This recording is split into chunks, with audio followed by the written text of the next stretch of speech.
Good morning. In this opportunity, we will present on our project that we are implementing still in the early stage in Indonesia, particularly in one of villages in Banyuwangi, East Java. Banyuwangi is actually one of the shrimp aquaculture center in Indonesia. This is a background about the global demand of shrimp and seafood.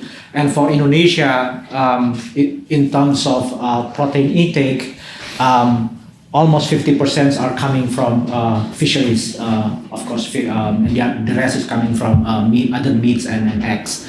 But then from the global shrimp market, we can see that Indonesia is now, I think, on the fourth largest shrimp exporter. So, and then the government, the communities would like also to improve the value of the export of shrimp. So, in terms of market scale, we are aiming for aiming to improve and to increase the volume. But what's actually the challenge that we face in Indonesia?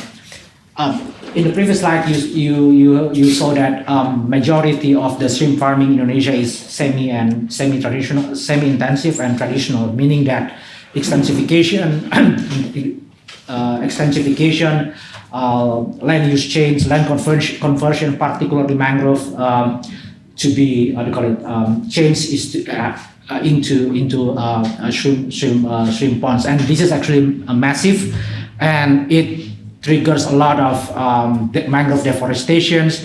I think total by 2035, it is predicted that 1.3 million hectares of mangrove forest can be changed into a shrimp pond if we still continue with the business of as usual approach. This actually led to the triple planetary crisis that we always talking. The conversion of the land led to the ecosystem degradation. The functions of mangrove as a barrier for the resiliency of the coastals, as the function for the biodiversity, functions for the fish breeding, as well as function as a CO2 sequester. So this actually led to many various degradations degradations on the ecosystem functions, and also without biofilter and because the practice is quite traditional, without proper waste treatment, it can lead also to the disease amplification and transmission, and at the end is a biodiversity loss. So it's actually the vicious circle of practice that often found in Indonesia, and we can find as well at the moment still many shrimp ponds are being left and then idle, no longer produce. So what is our solution? So this is our intervention. This morning we have seen many startups or innovators have done with the IoTs collecting data on water quality and how the IoTs can help farmers, especially the small scale farmers. So our intervention in the project is a bit similar in the combination of mangrove restoration and conservation. So we plan to encourage communities, small scale farmers who are basically doing this semi-intensive practice to replanting mangrove. And at the same time, we also will quantify the GHG or emission flux. So emission flux meaning the emission that is released by the shrimp farming practice itself, the traditional shrimp farming. So we will calculate the emission release potentially coming from the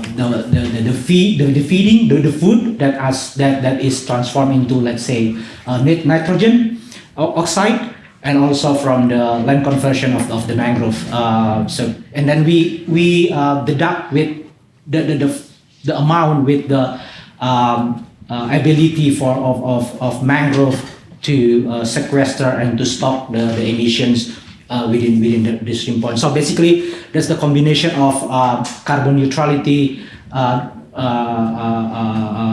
roadmap for the shrimp farming, and also we plan to conduct water quality control, because this is a traditional approach.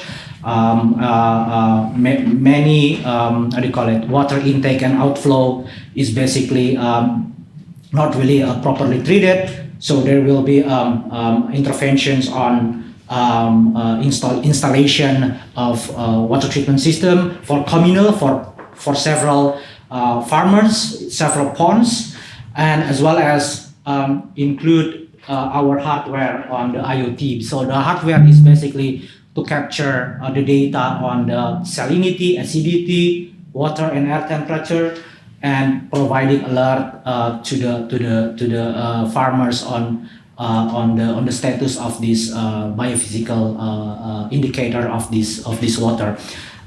In the long term, this can be also developed, or let's say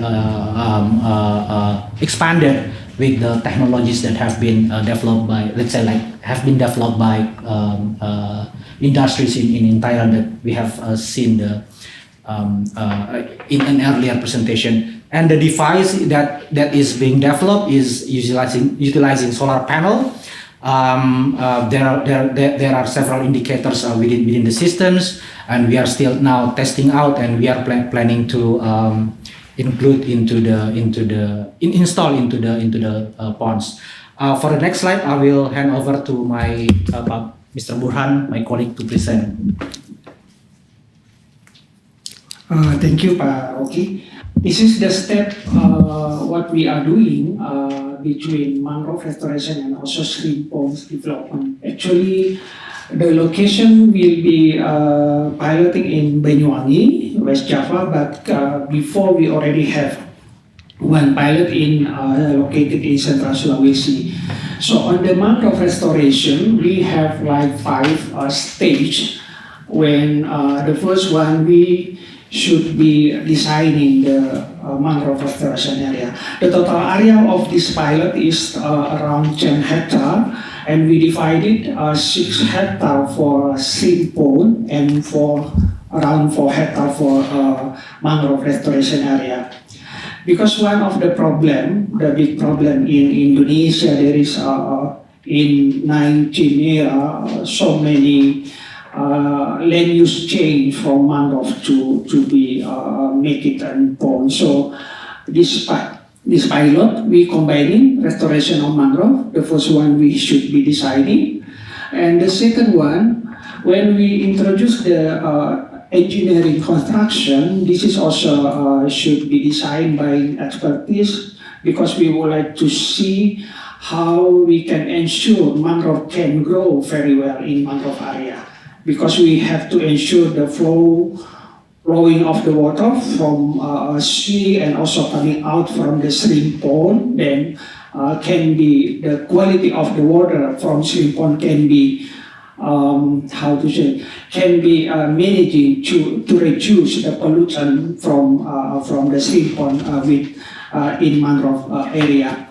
So after we design the mangrove improvement plan with planting mangrove, there is also the key important when we planted the mangrove, we identify the species local.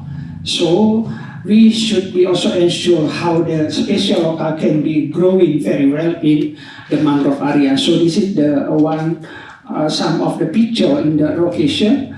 And for the shrimp pond state, this is also rebuild the shrimp pond, because the pond actually idle before. This is idle pond, so we develop again to be more intervention of technology. And the second one, this is we already put there, and we just harvesting for the first cycle, and this is the production of the shrimp pond. So this model actually is very popular and novelty and very long-term impact in Indonesia. Why we say that? Because the first one, this model can reduce the mangrove degradation. And of course, they can recovery of the mangrove degradation in that area.